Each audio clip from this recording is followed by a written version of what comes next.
Ya, kali ini saya mau bahas apa sih gambaran kesulitan soal PBG prajabatan ya. Nah, em, karena saya sudah pernah melaksanakan tes substantif PPG prajabatan selama 2 kali, meskipun saya belum dinyatakan lulus, tapi saya bisa sharing lah kepada teman-teman ya. Jadi sharing saya ini nantinya bisa dijadikan teman-teman untuk mempersiapkan diri atau mempersiapkan mental minimal, agar saat teman-teman menyelesaikan tes itu atau dihadapkan pada tes itu tidak stres pada soal, tapi bisa menetapkan trik untuk menjawab soal yang memang sulit ya, tidak bisa dijangkau dengan pengetahuan atau waktu seperti itu ya. Jadi yang pertama, ketika saya mengerjakan tes substantif itu, pandangan saya adalah pada saat itu apa yang saya pelajari, terutama numerasi ya, numerasi yang saya pelajari di YouTube itu adalah soal yang bakal keluar di substantif. Itu persepsi saya. Tetapi kawan-kawan, kenyataannya yang keluar di YouTube, yang kemudahan-kemudahan, rumus-rumus yang ada di YouTube itu bisa dikatakan di substantif ini hanya keluar sekitar 1 dari 15 soal, atau ada keluar tetapi tingkat analisanya itu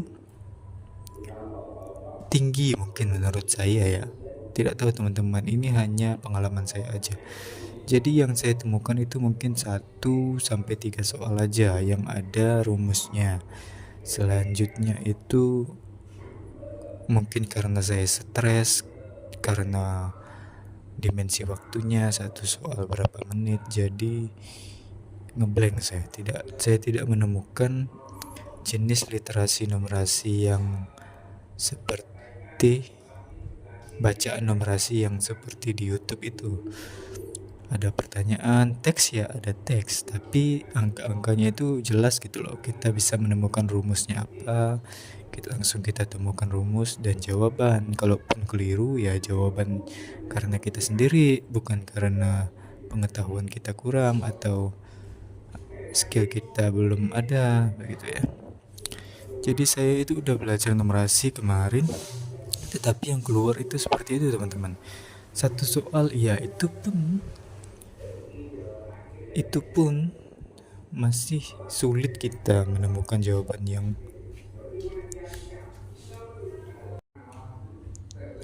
ya seperti itu teman-teman ya. Jadi ini saya potong tadi suara saya, jadi saya lanjutkan. Jadi ada satu opsi aja yang bisa kita cari atau 2 opsi. Jadi misal satu soal itu ada 3 opsi gitu kan, 4 opsi gitu, yang lebih dari satu bisa kita pilih. Jadi opsi 3 sama 4 itu mungkin menuntut kita, ya itu tadi, penalaran tadi. Nah, jadi saya kesulitan di situ. Opsi 1, 2 bisa di soal yang memang keluar itu rumusnya di YouTube itu bisa saya kerjakan. Begitu juga soal kedua, soal ketiga. Nah, di luar dari 3 soal itu, mulai dah saya tuh kehilangan arah. Mungkin ada rumusnya ya, kalau teman-teman itu lebih penalarannya lebih. Tapi nah inilah berdasarkan pengalaman saya ini, saya simpulkan bahwa teman-teman boleh saja. Teman-teman langkah pertama kuasai dulu rumus-rumus dan penalaran yang ada di YouTube atau soal lain. Tetapi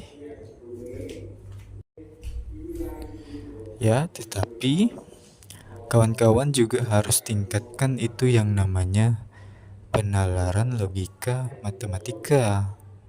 Biasanya di kuliah MTK itu mungkin ada mata kuliah itu. Jadi teman-teman harus pelajari penalaran atau mata kuliah atau teori yang berkaitan dengan penalaran matematika dalam bidang-bidang sosial gitu teman-teman. Jadi ketika teman-teman menemukan angka-angka dan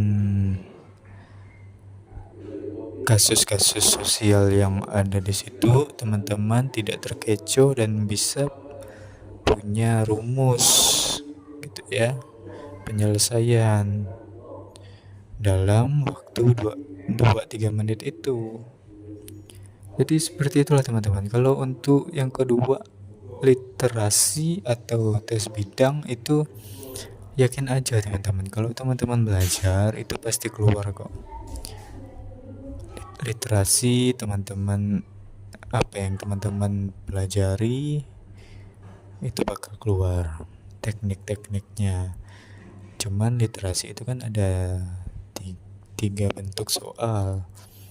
Yang pertama pilihan ganda, yang kedua majemuk, yang ketiga itu salah benar. Jadi yang mana yang keluar, yang bentuk soal mana yang paling banyak keluar, itu teman-teman jangan protes, nanti itu memang sudah diatur dari sananya yang mana akan keluar gitu kan.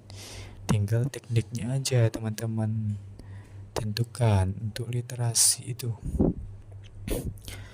Dan untuk bidang, tenang aja teman, kalau kamu belajar dari kisi-kisi hingga bentuk soal itu pasti akan terampil kamu dalam menjawab soal. Ya, itulah tes substantif pengalaman saya. Meskipun saya belum ada lulus, tapi minimal saya bisa kasih pengalaman kepada teman-teman, gambaran mentalnya seperti apa. Jadi bagi teman-teman yang mendengar, bukan malah menurunkan mental, tetapi sebagai gambaran mental di luar pikiran teman-teman.